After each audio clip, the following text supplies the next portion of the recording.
भागवत सप्तम स्कंद द्वितीय अध्याय। ओं गणपतये नमः। ओं नमो भगवते वासुदेवाय। नारद उवाच कहन्ति ब्रह्मांक नंदन राजन सावधाने शुण। असुर कुले जात होई जय विजय बेनी भाई। हिरण्य हिरणाक्ष वीर तपे तोषिले बेदवर। हिरण्यकशिपु असुर बोले होइला राजेश्वर। कष्ट पाइण भयंकर त्रासे कम्पिले सुर नर। तार अनुज हिरणाक्ष गदा संग्रामे अति दक्ष। देव मनुष्य तार तुले गदा युद्धरे हारी गले।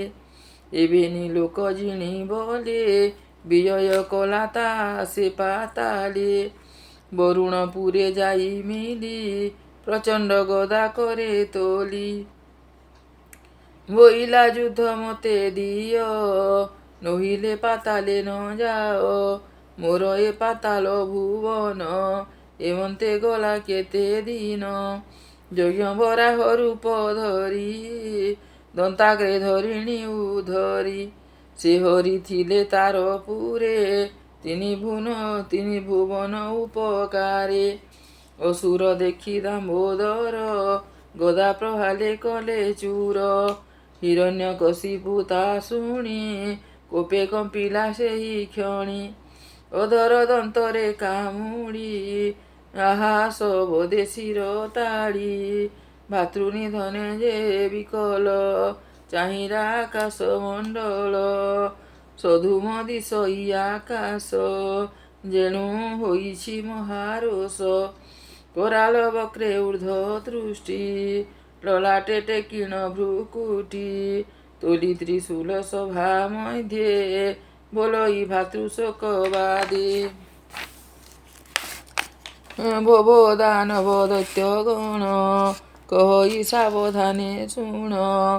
दुर्मूर्ध त्रिनेत्र सम्बर भूषत बाहु भय शिर। नमुचि हे पाक इल्वल हे विप्रचित शुण बोल। पुलम शकुनि सहिते ए मोर सभा मध्ये जेते। मोहर बोल एबे कर ए शोक सागर उद्धर। मोर बैरी देवलोके मनुष्य मध्ये छन्ति थोके। हरिଙ୍କୁ भजन्ति जे नित्ये एबे विचारी मोर चित्ते। हरिर पथ आश्रय कले मोर भाई की संघारिले। से हरि मोहर बैरी अति निर्दय अहंकारी। मायारे नाना रूप धरे भकत संगे से बिहारे। भकत संगे से विहरे बालक प्राय तार गति। एणु अस्थिर मोर मति ए शूल मारी ता शरीरे तर्पण करी विरुधिरे। भो मातृ पितृ कार्य अर्थे कहिली तुमर अग्रते। से कूट दुष्ट दुराचार तार विश्वासी बेगे मार। से मले मरिबे सकले वृक्ष काटिले जेह्ने डाले। जावत न मरई हरि तावत भ्रम वसुंधरी। ब्रह्म क्षत्रिय वैश्य जेते विष्णु भयन्ति अविरते। तपस्वी जन बेगे मार यज्ञर अग्निनाश कर। त्रिसंध्या भक्त ज्ञानी जेते तांकु मार अविरते। ए धर्म क्रिया मूले हरि से थाई तार हृदय पुरी। ऋषि देवता पितृगणे जे थांती धर्म परायणे। गुरु ब्राह्मणे यज्ञ जहि वेद पठने मंत्र ध्यायी। आश्रम क्रिया जहि थिब बेगे विनाश अग्निदेव। एमंत राजा आज्ञा पाई असुर गले सज होई। स्वभावे असुर निर्दय प्राणी मरणे बड़ प्रिय। তৎক্ষণে পশি গ্রামপুরে গিরিবনস্থ ক্ষেত্র দ্বারে ঋষি আশ্রমে তপোবনে মেরু পর্বত নানা স্থানে গরু ব্রাহ্মণ যজ্ঞ স্থান অনলে দহিলে তক্ষণ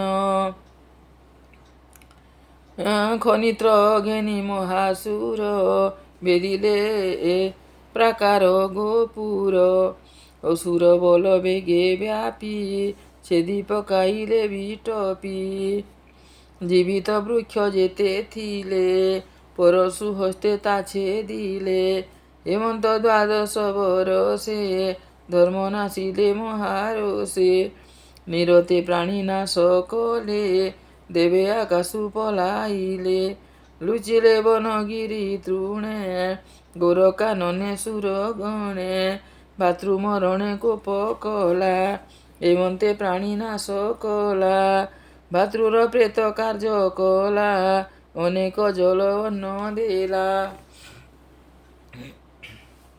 ତର୍ପଣ ଶ୍ରାଦ୍ଧ କର୍ମ ସାରି ଭାତୃ ସ୍ପୁତ୍ରକୁ କୋଲେ ଧରି ତତ୍କ୍ଷଣେ ଅନ୍ତପୁରେ ଯାଇ ସୁହୃଦ ଅସୁରଙ୍କୁ ରାଇ ଶକୁନି ସମ୍ବର ଦୃଷ୍ଟିକ ଭୂତ ସନ୍ତାପନ ଯେ ବୃକ କାଲନାଭ ମହାନାଭକୁ ହରି ଶ୍ମଶ୍ରୁ ଉତ୍କଚକୁ ନିଜର ନିକଟେ ବସାଇ ଅନୁଜ ପତ୍ନୀଙ୍କୁ ଅନାଇ ତାହାର ନାମ ଅଟେ ଭାନୁ ସ୍ୱାମୀ ମରଣେ କ୍ରୋଧ ମନୁ ମାତାର ସଙ୍ଗେ ତାକୁ ଆଣି ବସାଇ କହେ ମଞ୍ଜୁବାଣୀ ହିରଣ୍ୟକଶିପୁ ବାଚ ହେ ମାତା ପୁତ୍ର ବଧୂଗଣ ଶୋକ କରିବା ଅକାରଣ ମୃତ ପ୍ରାଣୀଙ୍କୁ ନ ସୁମରି ଏ ଜୀବନ ହୋଇ କାହାରି ବୀର ମରଣ ରିପୁ ମୁଖେ ଲଭେ ଅକ୍ଷୟ ସ୍ୱର୍ଗ ସୁଖେ ତାର ମରଣେ ଚିନ୍ତା ନାହିଁ ସ୍ୱର୍ଗେ ବସିଲା ମୋର ଭାଇ ପଥେ ପଥୁକି ଜନ ପ୍ରାୟେ ଏଭବେ କିଛି ସ୍ଥିର ନୁହେଁ ପୂର୍ବଜନ୍ମର କର୍ମ ଫଲେ ପ୍ରାଣୀଏ ମିଳନ୍ତି ସଂସାରେ ତୁଷାର୍ଥ ଲୋକ ନିବାରଣେ ଜେନେ ମିଳନ୍ତି ଜଲ ସ୍ଥାନେ ପୁଣି ଚଲନ୍ତି ଶ୍ରମ ସାରି ସେ ଜଲ ନୁହୋଇ କାହାରି ଆତ୍ମା କେବେ ନାଶ ନୁହେଁ ପ୍ରବେଶ କରେ ଯହୁଁ ଦେହେ ଅବ୍ୟୟ ଶୁଦ୍ଧ ସର୍ବଗାମୀ ସର୍ବଜ୍ଞ ସର୍ବଦେହେ ଭ୍ରମୀ ସେ ଆତ୍ମା ଦେହରୁ ଚଲିଲେ ଦେହ ବିନାଶ ଲୋଭେ ବଲେ ଚଞ୍ଚଳ ଜଲେ ବୃକ୍ଷ ଛାଇ ଚଲିଲା ପ୍ରାୟ କଦିଶଇ ସେ ଜନେ ଉଦକେ ନ ମିଶେ ଆତ୍ମା ଶରୀରେ ପରକାଶେ ବାଲକେ କ୍ରୀଡ଼ାରେ ଘୁରନ୍ତି ଭ୍ରମୀଣ ମହିରେ ପଡ଼ନ୍ତି ଚାହାନ୍ତି ଭ୍ରମଇ ସଂସାର ହେମନ୍ତ ମାୟା କ୍ରୀଡ଼ା ଘର ଏଣୁ ଏ ଭ୍ରମ ଶୁଣ ଦୋଷେ ମନ ନର ହୋଇ ବିଶ୍ୱାସେ ଏ ଆତ୍ମା ହୋଇ ଦେହବନ୍ତ ଦେହ ଅଭିନ୍ନ ମଣେ ନିତ୍ୟ ଅର୍ଜିଲା କର୍ମ ଫଳ ବଲେ ପ୍ରାଣୀ ଭ୍ରମନ୍ତି ମହି ତଳେ ସଂସାର ସଂଯୋଗ ବିଯୋଗେ ଶୋକ ହରସ ବେନି ମାର୍ଗେ ଏ ଅର୍ଥେ ଇତିହାସ କହି ଶୁଣ ଜନନୀ ମନ ଦେଇ